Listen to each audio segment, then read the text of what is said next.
नमस्कार विद्यार्थियों। Business studies के यूनिट नंबर 5 यानी ऑर्गेनाइजिंग, आज हम इस चैप्टर को समझने जा रहे हैं जिसमें हम समझेंगे meaning and importance of organizing. तो आइए सबसे पहले हम ये देखते हैं कि ऑर्गेनाइजिंग का क्या मीनिंग है। Organizing is the process of defining and grouping the activities of the enterprise and establishing the authority relationship among them.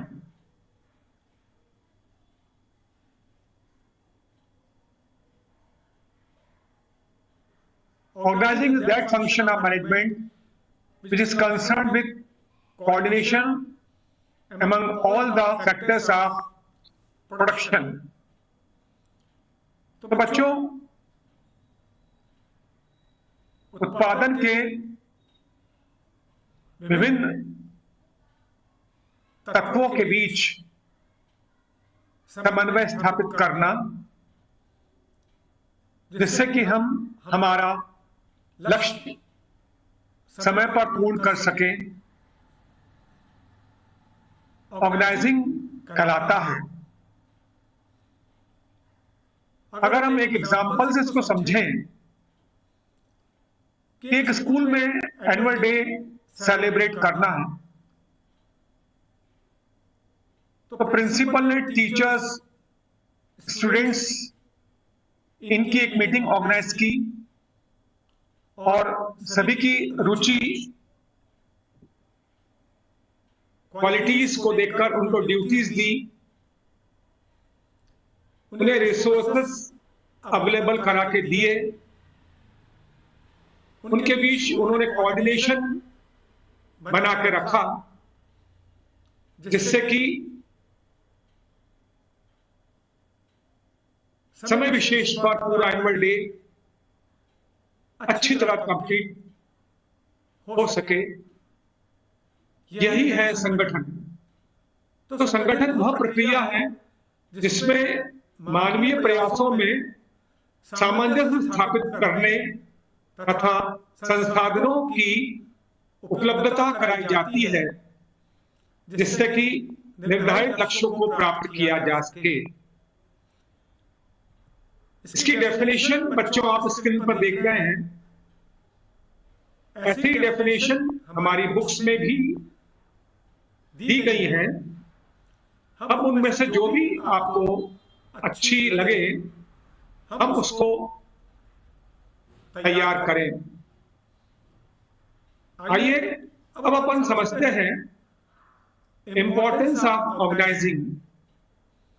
Organising is an important part of effective management. It helps in the smooth functioning of business. It helps in the growth and survival of an enterprise. तो प्रभावशील प्रबंधन का ये एक महत्वपूर्ण कार्य है। ये संपूर्ण कार्य समय पर उचित तरीके से हो सके, हमारा ग्रोथ सही दिशा में जाए, इसके लिए बहुत आवश्यक है। आइए हम समझते हैं इसका महत्व। Encouragement of specialization. Under organizing process different employees are arranged in a group according to their interest, experience, efficiency, training. इससे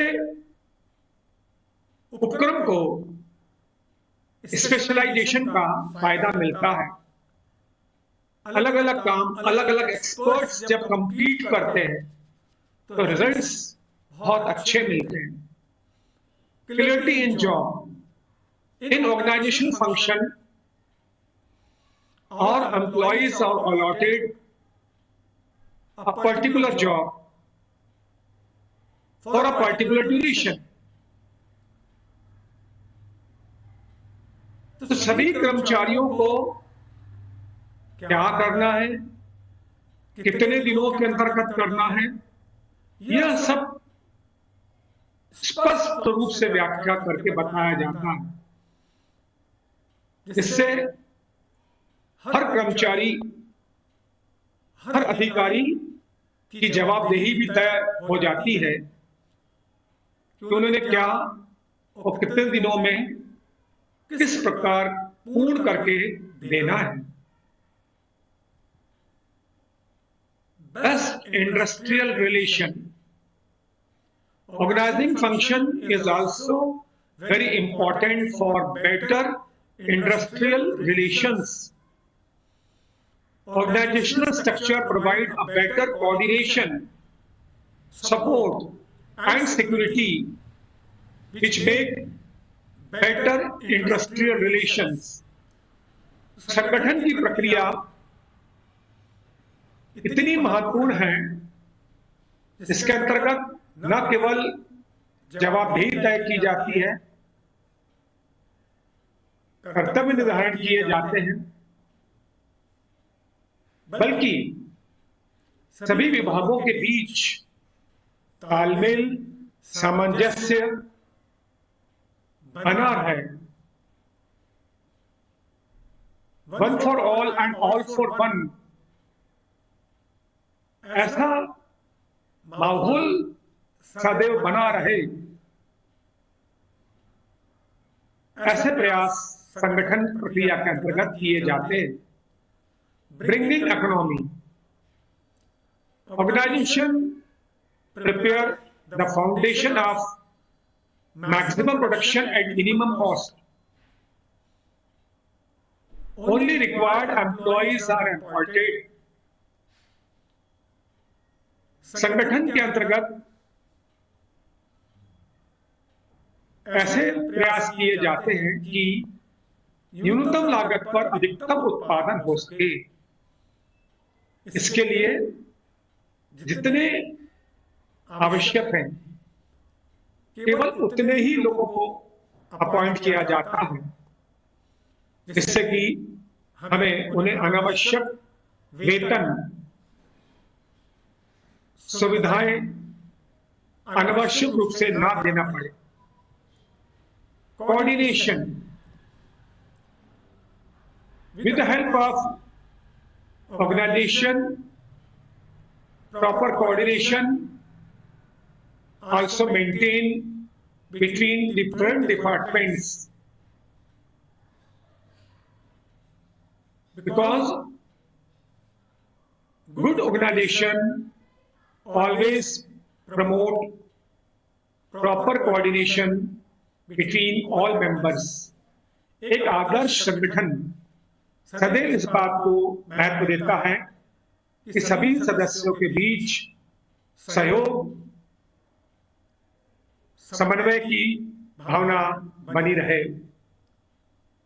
तो यह है बच्चों संगठन का महत्व। मुझे उम्मीद है आपको यह समझ में आया होगा। हम अगले वीडियो में प्रोसेस ऑफ ऑर्गेनाइजिंग पढ़ेंगे। Thank you very much.